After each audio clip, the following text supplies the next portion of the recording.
Hey parents! Oh, hold on. How does this happen?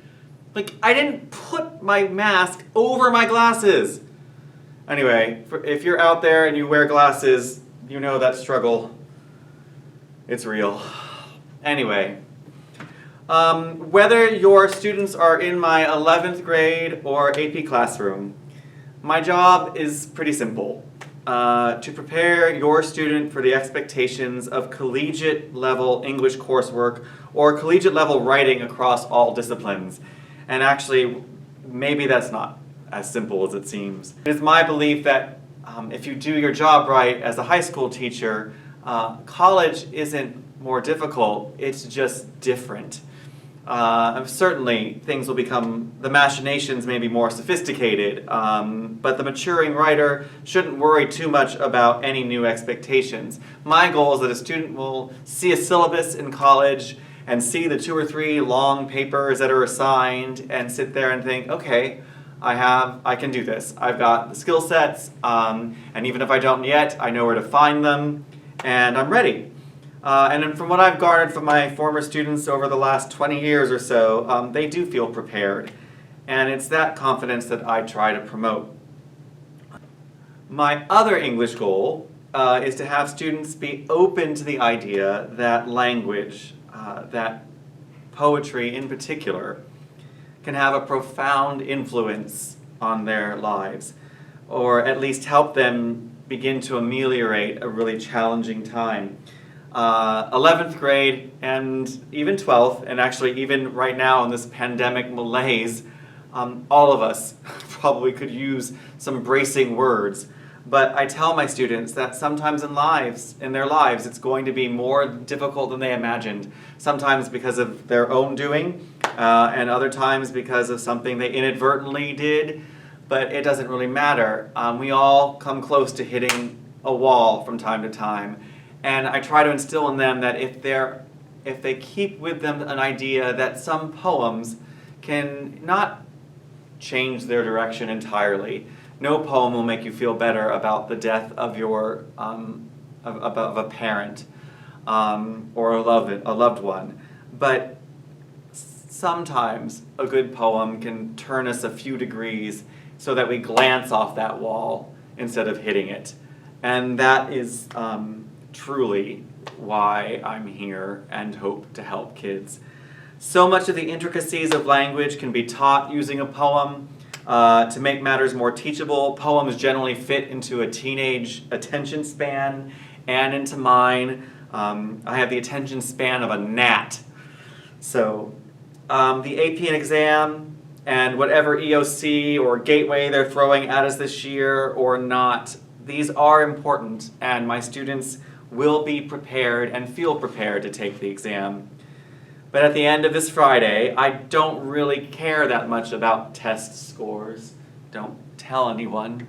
But at the end of the year, my students' experiences in my class are the measures of me, not their scores. And that is how I will always want it to be, and that's what's driving me to distraction right now. I don't have them here. And a huge part of me understands why they shouldn't be here. And there's a huge part of me that understands that they should. And no one's wrong and everyone's right. And this is the world we live in. So balancing is the best we can do. In person or online, my class is generally filled with laughter, intermixed with high expectations. I applaud diligence and creativity and have a short fuse for lackadaisical work ethics or questions that were answered already 4 times on e-class. But I have a little bit more understanding that during this pandemic malaise, things are going to be different, but that doesn't mean we can't move forward. So help your students out, help them scroll. You know, they may tell us that boomers don't know what's going on with computers, but I tell you, if Netflix down, they'll fix it. But if one link to a quiz goes wrong, and then, you know, every alarm goes off and is sent to me that they don't know what to do, they know how to fix it. Well, I'm supposed to tell you a little bit about myself.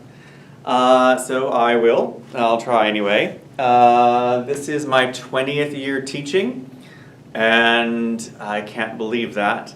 I did my undergraduate at Duke University. It was the best time of my life. I have a master's from UGA. I love Volkswagen Beetles.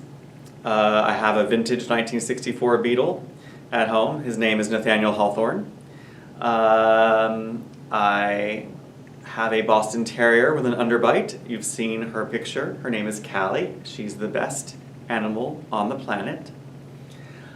Let's see here. Anything else I should tell you?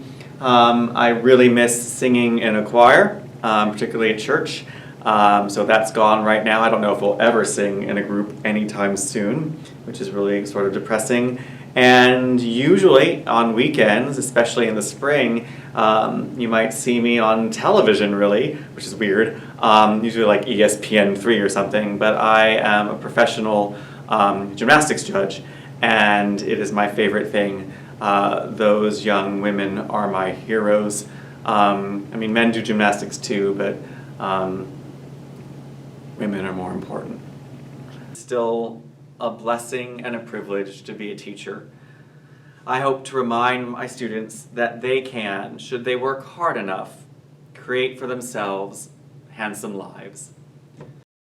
If you can't write in the proper way, if you don't know how to conjugate, maybe you flunked that class, and maybe now you find that people mock you online. Okay, now here's the deal. I'll try to educate you. Gonna familiarize you with the nomenclature.